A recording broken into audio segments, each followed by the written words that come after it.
What?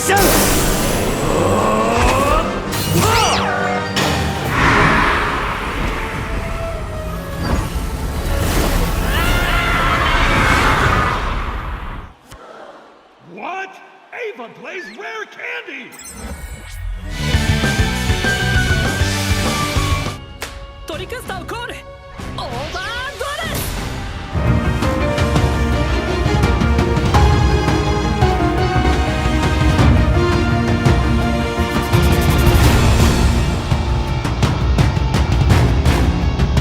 Olá, amigos do YouTube, como vocês estão? Aqui quem fala com vocês é o Wilson e o Zé. E estamos aqui inaugurando um novo quadro aqui no canal, uma série que a gente vai tentar começar, né? Não sei se a gente vai levar à frente, mas eu acho que vai ser legal, que é a série Cartas na Mesa, que vai ser um videocast que vamos gravar aqui falando, para a surpresa de muitos, sobre card games, assuntos que a gente tiver interessado, que a gente achar interessante, né, a trazer aqui. Então espero que vocês gostem, deixem aí nos comentários já, deixa like aí se você gostar do conteúdo e se inscreve no canal, né, caso você ainda não seja inscrito. Dito isso, o assunto de hoje, como você já deve ter lido aí na thumbnail, é falar de Digimon Card Game, sobre a BT25 e um nível de power creep que ela trouxe que é um tanto fascinante. Isso tem estado na minha cabeça há um tempo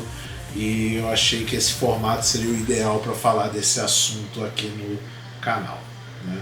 Então, para começar, né, se você caiu de paraquedas no mundo do Digimon Card Game, a gente acabou de ter uma nova coleção chamada Duo Revolution, junto com dois estruturais que, se você ver aqui no canal, a gente tem conteúdo abrindo tanto o booster quanto os estruturais novos, que é o ST 23 e 24, Data Squad e Beat Break, que estão inaugurando coisas novas para o jogo e trouxeram um nível de poder para o jogo que já fazia tempo que a gente não via esse tipo de coisa. Tem algumas cartas perdidas na mesa aqui das coisas estrutural que eu tava mexendo, mas vão ficar mais no áudio mesmo, então... não tem problema. Vamos falar aí um pouquinho do que a BT25 trouxe, que deu esse gap de poder tão grande em relação a tudo que veio antes, né, no card game, e vamos ver o que isso pode refletir no futuro, né?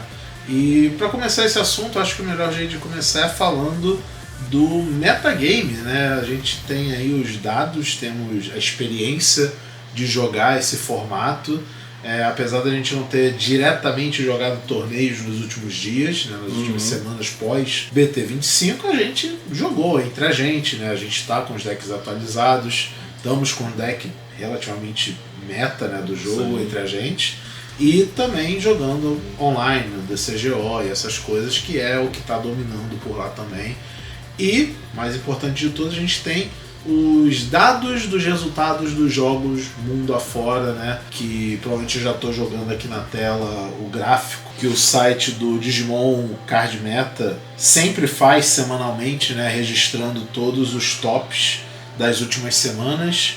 E temos os números aí dos decks mais representados, que pegaram primeiros, segundos lugares, né? Então a gente vê quais são os decks que estão dominando o jogo e vemos um certo padrão aí, né, Zé? Um padrãozinho bem comum nas últimas 3 semanas. Desde o lançamento, já tem mais ou menos um mês, né, aí da BT25 sendo lançada. Isso aí. Beelstar sempre no topo, logo em seguida de Glowing Dawn. Sim. E Marismon e TS Angels. Sim. Depois disso, dá uma caída para todo o resto, mas... aquilo, todo deck ainda tem chance de ser competitivamente viável, mas a gente está notando uma certa dominância de coisas especificamente da BT25. E, bem, não é raro, né, uma coleção sair e definir um formato, né? Não é a primeira vez que isso acontece de um card game, não é a primeira vez que isso acontece em card game algum, para falar a verdade, né? Mas já fazia um tempo que isso não acontecia, né, em Digimon. Se a gente for pensar nos formatos anteriores, né, o pré-BT25 no caso, tava relativamente equilibrado o jogo, né, entre representatividades de decks. Não tinha... Sim, não tinha nada realmente absurdo. No máximo, acho que TS e Rude. Sim, já tá dando sinais, né, de que... Mas TS tem tanta variedade que podia ser qualquer tipo de TS. Sim. Mas agora é claramente alguns TS específicos, né? Igual o Marsmon e o TS Angel. E o Beelstar, querendo ou não, o Beelstar ainda é um TS. Ele é meio TS, né? Tipo, ele não chega a ser tanto TS, mas ele é meio TS ainda. Porque boa parte do problema entre aspas, né? Boa parte do que faz o Beelstar ser forte é a Exit Body também que facilita o ATK dele. Tipo, já era uma carta forte, mas a coleção nova fez ela ganhar um nível de poder antes muito fez forte, o baralho funcionar finalmente, né? Tipo, Três Mosqueteiros era um baralho divertido, mas não era um baralho que conseguia fazer tanta coisa. No caso, fazia muita coisa, ele não fazia uma coisa muito bem, que é ganhar. E de Três Mosqueteiros ele tá atualmente bem pouco. Tem uma mosqueteira e meia, talvez. Se você decidir usar o Gandramon. Sim. Pra quem não conhece, o arquétipo dos Três Mosqueteiros, eles são um grupo de Digimons, né, 3 Digimons no caso, que tem como característica todos eles têm algo relacionado a armas de fogo. Aí temos a Beelstar, que ela é uma pistoleira, temos o Gandramon, que é um dragão feito de revólveres e armas de fogo em geral, e o Magna Kid, que ele é um cowboy, né? E é um cowboy também. Então, eles estão dentro da temática dos Três Mosqueteiros. Não tem muito a ver com os Três Mosqueteiros originais, só tipo falando. Três caras juntos. 3 caras juntos que têm armas em comum. Só que com o decorrer do tempo, o Magna Kid e o Gandramon foram ficando no esquecimento, tadinho, né? Porque Beelstar e eu acho que tem 2 grandes motivos para a Beelstar ser um pouco mais dominante do que os outros 2, né? Bulbacells. Beelstar em particular, né? Ela tá com um destaque enorme, né? Se a gente olhar aqui os dados, né? Os últimos dados que temos de Digimon Meta, nas últimas semanas, né? Tivemos 39 decks da Beelstar representados, né? Principalmente os dados desse último fim de semana. Estamos gravando esse vídeo no dia 17 de junho, então são os resultados dos dias 13 e 14? Não. 13 e 14 de junho. Então a gente vê uma dominância absurda, né, desse deck, porque são mais ou menos 40 resultados. De 40 resultados tivemos aí 39 Beelstars topando, né, em primeiro ou segundo lugar. Logo em seguida tivemos o deck de Glowing Dawn / Beat Break, que é um novo estrutural que, se vocês viram o vídeo aqui do canal em que eu duelo com o Zé usando o deck de Beat Breaker contra o deck de Data Squad, que lançaram juntos, vocês vão entender o porquê que o deck de Beat Breaker ele tá realmente ganhando o destaque que tá ganhando. Com toda sinceridade, eu acho que se você pegar 2 estrutural e for jogar um semanal, um semanal na sua loja, tu vai topar. Provavelmente. Você não precisa do resto da coleção, você pode só pegar 2 estrutural, montar um baralho. Você já vai ter uma chance considerável de ir melhor do que a maioria dos decks que lançaram antes dele. Sim. Inclusive. Claro que com as coisas da box, né, da BT25, ele fica ainda melhor, o que é meio surreal de se pensar, né? Mas aí temos isso. Aí junto dele temos aqui em terceiro lugar, como deck mais representado, o deck de Marsmon, que é o irmão, a gente chama carinhosamente de Irmãos Urso, né? Irmãos Ursos. Que é um deck bem agressivo, ele tem umas jogadas bem interessantes, mas também está aí no grupo dos TS, né? Pra quem não sabe, TS, que a gente está falando esse tempo todo, é Time Stranger, né? A abreviação para os arquétipos que vieram temáticos de Time Stranger. Deixa eu falar que eu gosto mais da segunda leva de TS do que da primeira, porque eu acho... Complementou, né? Que já tinha. Porque eu acho que a primeira leva é muito, tipo, genérico. Teste genérico, sabe? Você vai montar alguma coisa, mas não é tão pontual igual é, por exemplo, um deck de Marsmon. Os decks eram muito parecidos, só mudava talvez o level 6, né? Você vai usar Venusmon, você talvez use Neptunimon. Teu deck de Neptunimon não, mas tá lá. Você pode focar no Neptunimon se quiser. Você pode montar um TS Aqua, mas você não vai. É melhor jogar Jupiterius e a build padronizada. Sim. Agora realmente você pode focar, você pode montar o Beelstar, você pode montar o Masmon, pode montar. Qual que é o nome do outro do armadurado? Eu esqueci o nome. Vulcanos. Vulcanos, Mon, que eu achei que ia estar mais representado, mas surpreendentemente não tá. Né? E vindo logo em seguida tem o TS Angel, que sempre tem que ter um deck de loop no formato, né? E esse é aqueles loop com consistência, que você basicamente bota 2 level 4 na mesa TS, faz o Chacomon da BT25 e lupa o seu oponente até ele morrer, porque DNA não custa nada, né? Você faz uma vantagem absurda dessa forma. E depois disso a gente tem outros decks aí entre TS e até alguns decks de formatos. Eu vi que o Grace Nova também tá aparecendo um pouquinho. É porque o Grace Nova também tem TS, né? Ele é tipo, você usa algumas coisas do antigo? Usa, mas... Eu acho que você não usa nada do antigo. Você deve usar uma carta ou outra, mas no final é melhor só usar o TS, né? Então, realmente, essa coleção da BT25 é fascinante o quanto ela trouxe uma margem de poder pro jogo, que tudo que veio antes dela tá difícil de acompanhar. E agora acho que é bom a gente falar o que é essas coisas, né? Que trouxeram esse gap de poder entre as coleções. E podemos já falar do elefante branco na sala, né? Que são a novidade, o brinquedo novo que a Bandai lançou pra gente, né? Que são os Dual Cards. Um novo tipo de carta, que a gente não vê desde o lançamento dos Aces no jogo, que são o monstro pêndulo, né? O monstro pêndulo de Digimon.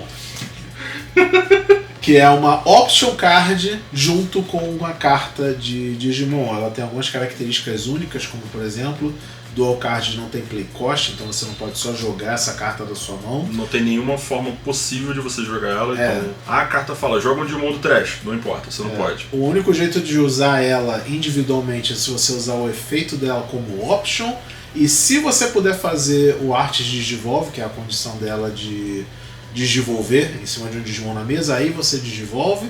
Mas se você não quiser usar a option, você também pode usar ele como um Digimon para evoluir normalmente, né? O ideal é você usar, obviamente, os dois efeitos. E sabendo disso, eu acho que a Bandai ela já pensou em lançar essas duas cartas, esse tipo de carta dentro dos seus arquétipos, pensado para você sempre maximizar o uso delas, né? Sim. Assim, o engraçado, o curioso da situação inteira é que como o Três Mosqueteiros sempre foi um baralho de option, ele tá usando isso de um jeito maravilhoso, porque ele sempre foi um baralho de jogar option, logo tem uma carta agora que é um Digimon e uma option, vai fazer tudo que ele podia fazer antes e mais. E não é só uma option qualquer, podia ser uma option merda. Podia ser uma option merda. Mas não é uma option merda. É uma option muito boa, que vai matar o maior Digimon do oponente. Ela substitui completamente uma das options antigas que o pessoal usava. Sim. Então ele faz esse baralho ficar muito mais forte por causa disso, né? Mas todos os baralhos agora que estão realmente usando as Dual Cards, tem uma forma de você cheatar o custo da Dual Card. Sim. De você fazer a Dual Card, ao invés de pelo custo normal, o lado option, pelo custo normal, você faz por 2, por 3, por nada. Então isso está dando uma vantagem muito grande para quem tem essa possibilidade de usar a option, né? Não só o lado Digimon. Além disso, entre as novidades, temos algumas keywords novas que foram lançadas nessa coleção. Usos novos de mecânicas velhas, como por exemplo a mecânica de Link, que era muito exclusiva dos Up Monsters, né? Está sendo usada por TS. Sim. Né? Tem options que são Link, que usa dentro do arquétipo do TS, o que eu particularmente acho uma sacanagem. Para mim, a mecânica de Link tinha que ser exclusiva de AP Monsters, não devia ser algo que virasse só uma mecânica genérica. Eu gosto, porque eu acho que funciona bem como se fosse um equipamento, sabe? Sim. Mas em vez de lançar uma nova carta, né, eles só deram essa função. Assim como eles fizeram a mecânica de campo, né, que você colocava as options na segurança. Sim. Eu acho que funciona bem, mas essa coisa de usar como link já vem da outra coleção de TS, né? Não começou agora. Agora que, tipo, com o Vulcanos, que é mais engraçado, porque o Vulcanos tem link mais um, né? Todos os bichos têm link mais um, alguma coisa assim. Então o Vulcanos parece um Apimon por causa disso. É basicamente um deck de towers, né? Você enche o Vulcanos com um monte de link e ele só fica parado lá na mesa, gerando vantagem pra você. Mas o principal mesmo é com certeza as dual cards, elas são um novo brinquedo aí que nós temos para aproveitar. Já tem novos dual cards anunciados para o futuro, mas por enquanto vamos focar no que lançou até agora na BT25, nem tem previsão direito para a próxima coleção. Vamos estar por um tempo aí no formato da BT25 e até agora temos o que? 6 dual cards novas? Até do agora? Star, Shine, os 2 do Beat Os Break. 2 Shine, na verdade. Tem um Shine Eu tô pensando no Shine da BT25. Tem o Shine do estrutural, Sim. tem o Arcturus do estrutural de Beat Break. Arcturus? Arcturus, do estrutural de Beat Break. Não, acho que o Arcturus é o do Sirius. Mas é o do estrutural de Beat Break, o do estrutural de Shine. E eu acho que na box são 4. Eu acho que é a Billstar, o Habakiri, Monarch o Monarch Lizard e o Shiny Então, temos Ghost aí. E é impressionante como essas 6 cartas já fazem uma diferença assim. Eu vou falar um pouco por experiência própria, por estar jogando muito com o deck de Beat Breaker / Blowing Down, que é assustador ver esse deck rodando, que é turno 2, turno 3, você já pode estar zerando a segurança do cara, e se você tiver um Digimon de pé e um Monarch Lizamon Dual Card na mão, você simplesmente ganha o jogo. Porque dificilmente o oponente já vai ter alguma coisa para responder. A não ser que seja outro deck da BT25. E às vezes nem assim. É bizarro o quão forte é o nível 6 do estrutural do Beat Break. Porque, tipo, o dual card que vem no estrutural, que é o Atratusmon, ele diz que, como option, né, a parte option do efeito dele, você vira um Digimon do oponente e volta um Digimon virado pro fundo do deck, que é uma das melhores emoções do jogo, né? Não destrói, não deleta, só volta pro fundo do deck, atrapalha bastante o ritmo do oponente. Nem todo deck tem, apesar que é bem comum hoje em dia ter proteção contra remoção, ponto, mas ainda tem decks que não tem proteção para remoção desse tipo. Tem proteção para deleção, tem proteção para batalha, mas não para esse tipo. Não ativar o Undeletion também é muito forte, Sim. porque, por exemplo, o Billstar tem efeito de Undeletion. Se você ativa o efeito do Billstar de Undeletion, ele vai conseguir fazer o jogo dele funcionar. Você usa dual card do Beat Breaker, do Atratus. Foda-se, o bicho foi embora. Aí, como Digimon, não contente como Digimon, você vai lá, vai fazer o Artes Digivolve, ele tem mais uma remoção embutida e ainda é um Towers de ficar inafetado por efeitos de Digimon até o fim do turno do oponente. Aí a segunda... Não, na relação Beat Breaker tem 3 dual... Cara, só Beat Breaker tem 3 dual cards, cara. E é absurdo. Temos o dual card do Habakirimon, que eu acho que, por incrível que pareça, é a pior dual card das 3. Apesar de ser muito bom, ele ainda é a pior das 3, acho. Eu acho que é porque depende muito do baralho. Mas como option... Como efeito é muito bom também, porque ele vai dar um board wipe. Ele é um board wipe de DP Reduction, e como Digimon, ele só... ataca, desvira, sabe? É muito eficiente também para ajudar nos OTKs. E além de tudo a proteção, porque se uma coisa do arquétipo sua for removida, traxa segurança não é mais removida. Sim. Porque sim, sabe? Por que não, né? E a provável melhor dual card de Beat Breaker, que é o Monarch Lizamon, que como option ele diz que o Digimon seu ganha Rush, ele deve atacar, ganha 5.000 de DP, e como Digivolve ele batalha, que é uma outra mecânica nova que tá chegando, acho que no BT25, eu não lembro dessa mecânica antes. Eu acho que batalhar da BT25. Que diz... se você já jogou Magic, você deve estar mais familiar com esse conceito, que é uma criatura sua batalha com uma do oponente. Isso não é uma Battle Phase. Você escolhe um bicho seu, escolhe um bicho do cara e eles vão trocar soco ali. E agora temos isso em Digimon. Então você pode atacar com um bicho e no meio do ataque ele batalha com outro bicho enquanto ele tá batendo a segurança do cara. E tipo, se o bicho do teu oponente tá inafetado, foda-se. Ainda é uma batalha, uma porrada um mano a mano. Se o seu Digimon é maior do que o do oponente, o Digimon do oponente morre. E como se não fosse bom o suficiente, ele ainda dá Digivolve. Sabe? É muita coisa que essas cartas fazem. Tem alguns amigos e algumas pessoas na internet que eu já vi falando que talvez a parte do Artes Digivolve que tornou as dual cards quebradas. Sim. Sabe? Eles falaram que podia ser ou um ou outro, tipo, ou você usa como option, ou você usa como Digimon. Mas poder fazer os dois é o que deixa Não, fazer os as dois cartas quebradas. com certeza deixa a carta muito mais absurda. Não, e não só deixa fazer os dois, mas quando deixa fazer os dois, de graça. Porque se você faz a arte de Digivolve, ele digivolve por 0, sabe? Ele podia só, tipo, se você quiser, você pode digivolver, mas paga o custo normal, sabe? Sim, não, só digivolve por 0. Digivolve por 0. E historicamente, coisas que deixam fazer isso no jogo não é muito bom. Pega, por exemplo, o próprio Shine, que tem o Burst Mode. Volta um timer pra mão, digivolve por 0 e faz 1 milhão de coisas, sabe? Não dá bom, geralmente não dá bom esse tipo de coisa no jogo. É impressionante. E é isso, os dual cards, né? Quer falar o que os Shines fazem dos dual cards? Cara, o Shine do estrutural é muito bom, mas ao mesmo tempo ele me deixa muito triste porque o estrutural de Data Squad é ruim, no geral, assim, tipo, ele não é focado igual ao do Gwendal. O Gwendal é uma máquina muito bem olhada. Uma máquina de OTK. Enquanto o estrutural do Shine é tipo, vamos juntar 3 baralhos, quase 4 baralhos, né? Porque tem um bocadinho de Falcomon ali, pra poder ver o que acontece, e ele não ajuda muito bem nem o que já existia e nem o que vai começar a existir, eu acho. Ajuda o Shine de certa forma, melhorou mas o Shine. Essa criança aqui que é o Shine Burst Mode é lindo. É só lindo mesmo. Tipo, Burst de Digivolve, né? Que é você poder evoluir voltando marcos e fazendo efeito de jogar marcos. Seus marcos são Digimon com 12 mil de DP e Rush. Você simplesmente dá o TK no cara. Se você precisa de evoluir ele, precisa de evoluir não, se você precisa usar o lado option dele mata um Digimon, ele devolui, mata outro Digimon. Então é realmente absurda a carta do Shine. Só que o problema do Shine não é o Shine, o problema do Shine é o resto. O Shine ele ainda não tem um jeito consistente de fazer o que ele precisa fazer. Mas quando ele faz, ele mata. Aí, levando agora para os outros decks, né? Você tem um deck do Beelstar, que você já falou um pouco, já trouxe a cola que faltava para juntar o baralho, né? Sim. É engraçado que, na minha opinião, as melhores cartas do Beelstar, obviamente, a gente tem que falar de um problema. Asuna e Hiroko.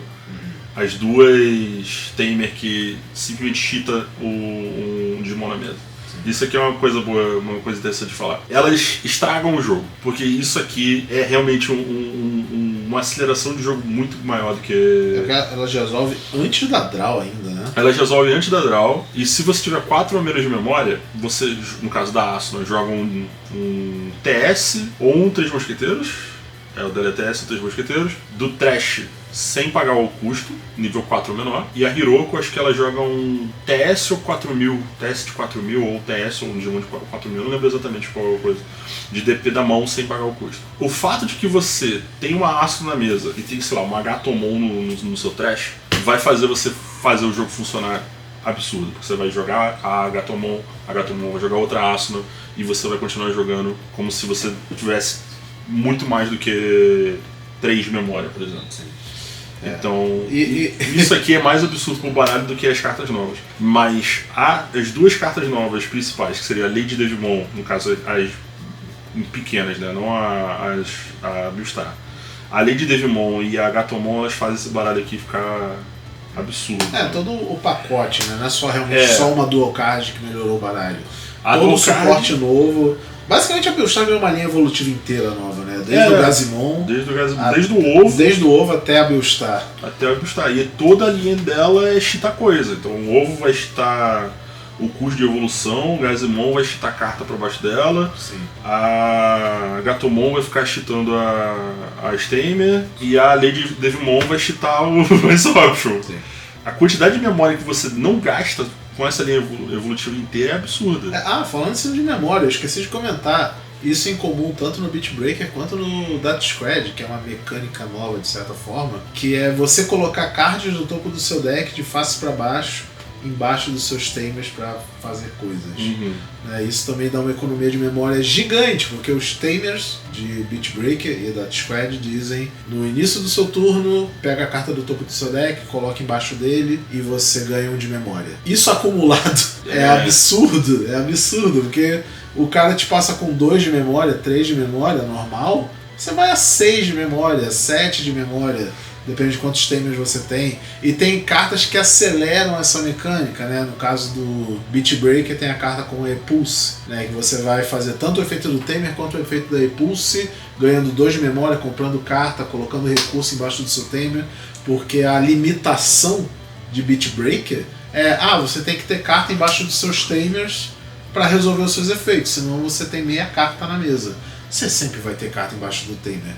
É muito difícil você não conseguir resolver, só se você brincar muito feio, pode acontecer até, mas é bem raro, Se o seu deck está bem montado, vai ser difícil. Então tem gente que até para maximizar esse uso, tá rodando, sei lá, 12 tamers no baralho.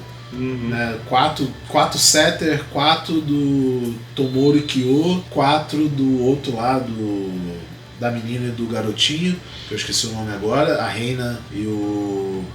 esqueci o nome dele, mas enfim, o outro tamer que vem no baralho, e cara, simplesmente você ganha uma quantidade absurda de memória, e a mecânica dos próprios Digimon já dizem que você vai economizar memória. Tem o Lilomon que diz que você desenvolve em cima dele por 1 a menos, aí tem o Cougarmon que diz que desenvolve em cima dele por 2 a menos, sabe? É muita economia de memória, muita economia. Os nível 5 joga Exóptico com custo reduzido, joga coisa com coisa reduzida. É absurdamente forte, né? E isso que a gente só tá falando dos decks que a gente teve a experiência de estar aqui jogando online, né? Ainda tem os decks que a gente só jogou contra e pôde ver em primeira mão o poder deles, né? Como, pra mim, o pior de todos é o TS Angel. Eu acho absurdo como o TS Angel funciona. Toda vez que o Chacomon está em jogo, desgraças apocalípticas acontecem, sabe? Eu odeio o Chacomon.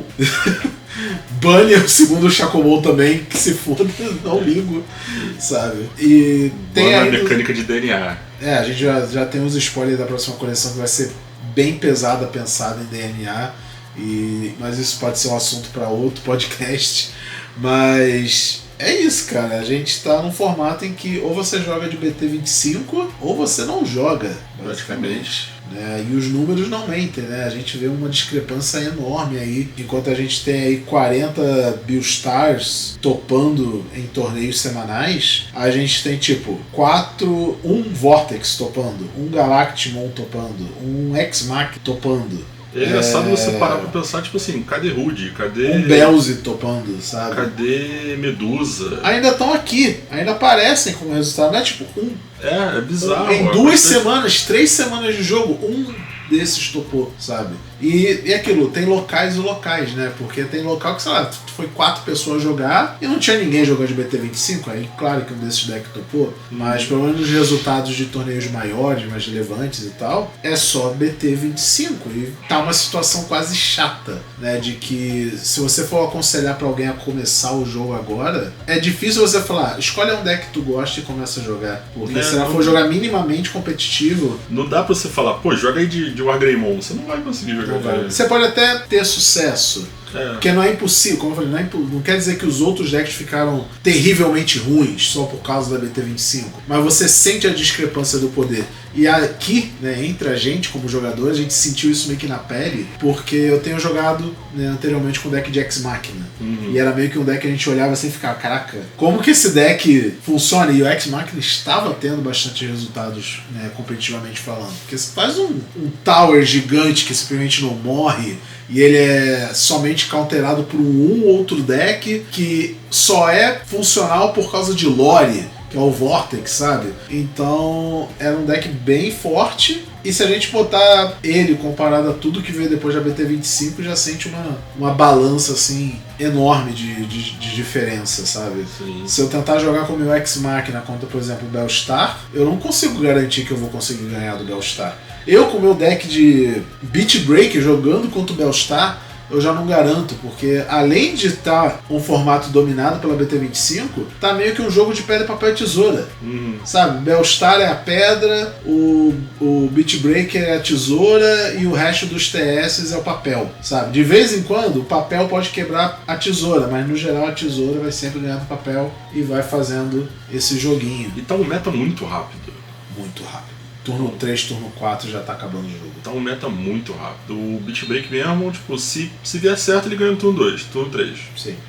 O Bellstar, ele não ganha tão rápido assim, mas ele consegue ficar controlando o jogo até ganhar. Ele ainda é um mid-range, querendo ou não, ele ainda é um mid-range. Ele ainda é um mid-range, ele ainda vai, tipo, fazer o combinho dele, mas se o Beelstar pegar, ele mata também, porque você, com uma BioX e 2 da Option 9, eu acho que você consegue dar OTK em alguém. Sim. E é meio situação de comprei o exódio do baralho, né? Mas ainda assim é possível chegar. Porque você vai comprar muita carta, vai buscar muita coisa. Sim. Então não é impossível, né? Principalmente por causa daquela option vermelha dos coisas. Deixa eu achar ela aqui. A Bind Red Trigger. Ela tracha a segurança, ela deleta Digimons, ela é muito forte. E você consegue ficar reusando ela por causa da Beelstar. É isso, aí só resta a gente pensar o que vai ser do futuro do jogo, né? Tipo, se agora tá assim e o jogo do Digimon ele é um jogo onde praticamente igual o Yu-Gi-Oh, né? Ele escalona pra cima, o que vai vir, pode vir depois que vai topar esse tipo de power creep? Eu tô curioso bastante com a próxima box, a gente já viu todos os spoilers dela, já saiu tudo. Sim.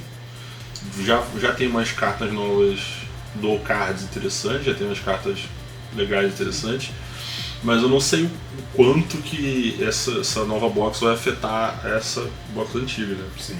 O meta vai afetar o outro. Olhando por alto a próxima box, que é uma EX, né? Nem é ABT. Ela é uma EX. Geralmente EX não é tão definidora de meta assim.